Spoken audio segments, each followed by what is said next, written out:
ഇപ്പോൾ മന്ത്രിമാർ തന്നെ പറയുന്നത് സിനിമ വളരെ ഇൻഫ്ലുവൻസ് ചെയ്യുന്നു, സിനിമയുടെ വയലൻസ് കണ്ടന്റുകൾ കുട്ടികളിൽ കൂടുതലായിട്ട് ഇൻഫ്ലുവൻസ് ചെയ്യുന്നു, അവരെ ക്രൈം ചെയ്യാനായിട്ട് കൂടുതൽ പ്രേരിപ്പിക്കുന്നു എന്നതാണ്.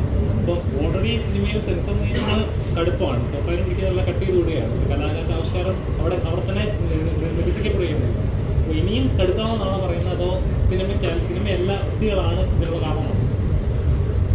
ഇതിപ്പോൾ നാൻസി റാണിയായിട്ട് ക്ലബ് ചെയ്ത് പറയുകയാണെങ്കിൽ നാൻസി റാണി ഇതിലൊക്കെ നല്ല മെസ്സേജാണ് കൊടുക്കുന്നത്.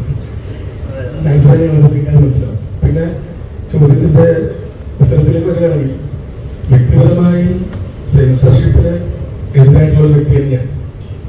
പ്രേക്ഷകരെന്ന് നേരത്തെ അശു പറഞ്ഞതുപോലെ യഥാർത്ഥ വിധികർത്താക്കൾ ആവിഷ്കാര സ്വാതന്ത്ര്യത്തിന് വേണ്ടിയിട്ട് നിലകൊള്ളുന്ന ഒരാളാണ് ഞാൻ.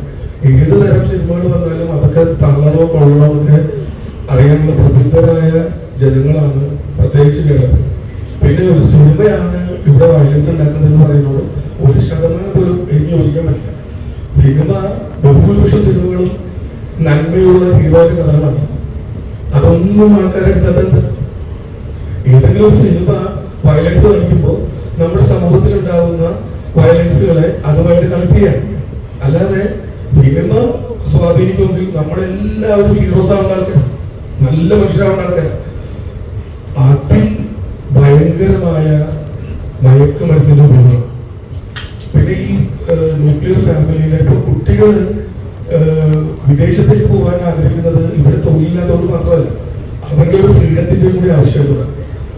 ഒരു ന്യൂക്ലിയർ ഫാമിലി ഫ്രീഡം ഇല്ല, പുറത്തു പോകാൻ ഫ്രീഡം ഉണ്ടാകുന്നില്ല. അപ്പൊ അത്തരം ഡിപ്രഷൻ, അത്തരം പ്രശ്നങ്ങളിലൊക്കെ കുടുംബത്തിലുള്ള കുട്ടികൾക്ക്, പിന്നെ അവരുടെ ചുറ്റിലും മലയാള സിനിമ മാത്രമല്ല വയലൻസ് നമ്മളെക്കാൾ ഭീകരമായിട്ടുള്ള ഒരുപാട് സീരീസുകളും ഒരുപാട് വീഡിയോസും ഒക്കെ അവരുടെ വിരൽത്തുമ്പിൽ അവൈലബിൾ ആണ്.